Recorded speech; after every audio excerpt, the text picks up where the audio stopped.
Victoria Miniatures has a new tank.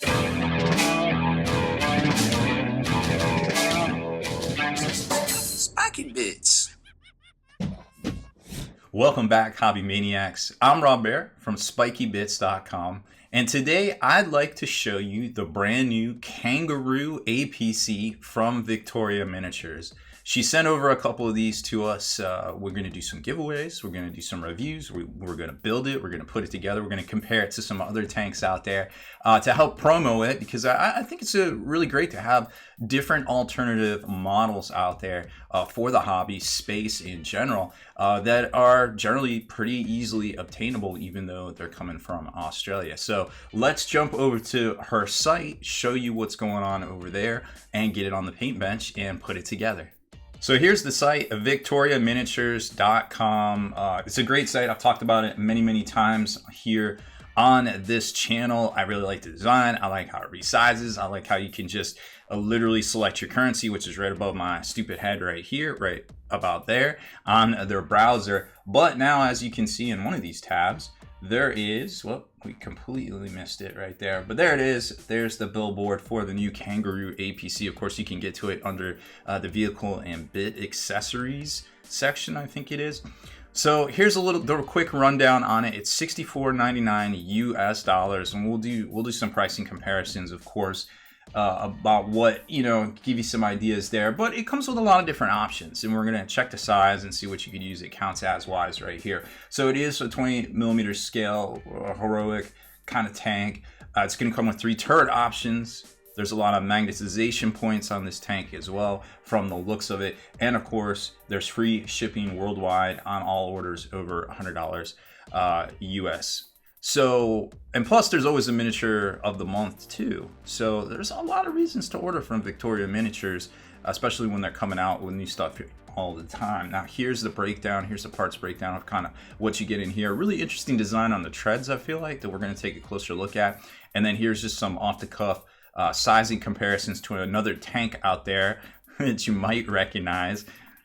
And I think that's all the stuff to show you here on the website. So of course, this is the spot to order, or if you catch her at Adepticon or something like that, I'm sure she'll have some in stock as well. Let's jump over to the paint table and get this baby unboxed. So by unbox it, I mean unbag it, because I actually got this in a little bubble wrapped package with some other goodies in here that I'll show you here in a second.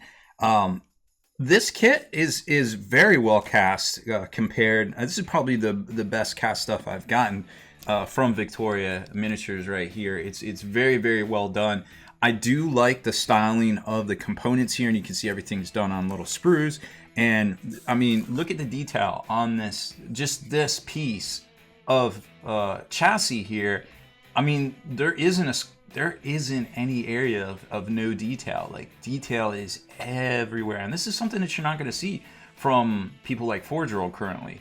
So I think that's pretty neat. This side right here is going to be your, what is this, the right? Yes, the right or starboard fuselage chassis, whatever you want to call it here. And that's got it looks like the exhaust port on this side. That side doesn't have it right there. But again, look at all that detail. Tons and tons of detail on this stuff. Now, you might notice those big chunks of flash right there. You are going to have to plane those down in order to kind of hook this together here and get this nice and flush. Although I imagine there will be a bit of a gap, just like these right here. So don't be alarmed by any of that. When you are putting it together, it looks like these might just slot in just fine because there's no magnet holes. And there's a magnet hole right here, but no magnet hole right here. I don't know. I mean, maybe it needs it, maybe it doesn't. It doesn't look like it's flush, so we'll kind of cross that bridge when we come to it. Back piece right here is just made to be glued on, and then you got a couple of hatch pieces right there, a little searchlight, I think, that goes right here, and some sort of, maybe that's an aerial where you're supposed to stick an antenna right there.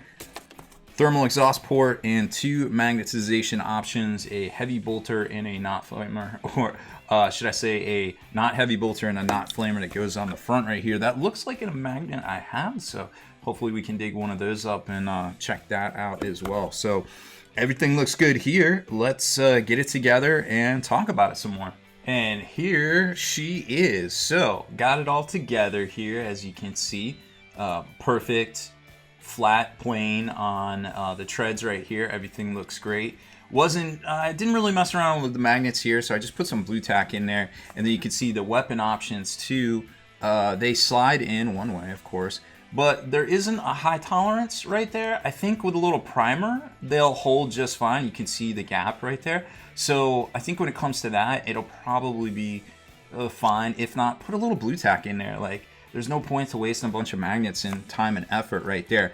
Now, speaking of magnets, there are magnet holes on the front right here, but I thought they were 1 millimeter by 2 millimeter, 1 millimeter in depth. But I couldn't use those magnets I had for Titanicus, so it's a little bit smaller than 2 millimeter in diameter, but I don't have any magnets for it, so unfortunately I can't tell you what size that is. It does look like 1 millimeter deep though. But that being said, they fit in perfect, but with little magnets they would fit in a lot better. But there's that. Now, talking about the rest of the tank here, I'm just going to remove the little hatches because they're just going to keep falling off, and I don't like gluing pieces down that I don't have to right off the bat. Now, remember how I was saying that you got to trim the sides? There was a bit of a gapping issue here. Either I trimmed down too far, I don't know what happened, but there's a bit of a gapping issue. And if you ever have any problems like that, you can use a little bit of Vallejo plastic putty right here. But that being said, there's going to be gaps on each section. So if you have a little bit of a gapping, and that's probably normal gapping, that might be a little too big, you can use your paint job to kind of hide the effect with a little bit of like airbrush black or a little bit of weathering in there. It won't be that noticeable. So if you do make a mistake, like I did, then there you know. And there's probably the more acceptable gap that will be looking just fine as compared to those right there. Now, you can put dudes in the top, like crewmen and stuff. As a matter of fact, Victoria sent us her new little Corporal Tucky dude that's chomping on some fried chicken. That's the new miniature of the month right there, and he looks great. And of course, if you have other tank commanders or drivers or pilots or crew out there as well, they'll probably fit in there. Now let's talk about price real quick. Now this was $64.99 US, so it's resin.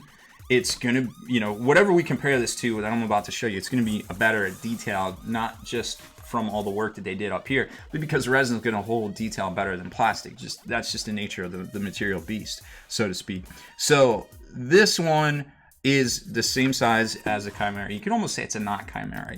They're saying it's the Kangaroo APC, but the size is very comparable. I'm just saying, if you're looking for a little bit different of a look for your APC transport, maybe something that's not like 20 years old, well, this might be the tank for you. Now, there is a little bit of a price difference. This plastic kit from Games Workshop is $40. This is $64.99. So at the end of the day, sometimes the boutique resin counts as miniatures are gonna run you a little bit more on them hobby dollars. Now, remember, there is also a flamethrower bit, boop, that goes in this thing right here. And if flamethrowers are your thing and you really like the Forge-Rolled one, the Artima pattern, well, guess what? It's pretty much the same size as well. Now, it doesn't have the same style turret and it doesn't have the big tank on the back, but this is $64.99 and this is $89 from Forge-Rolled. So there's a little bit of a price savings there. If you want to get behind that, then there you go. Easy game, easy life. So a couple of different uses for this tank.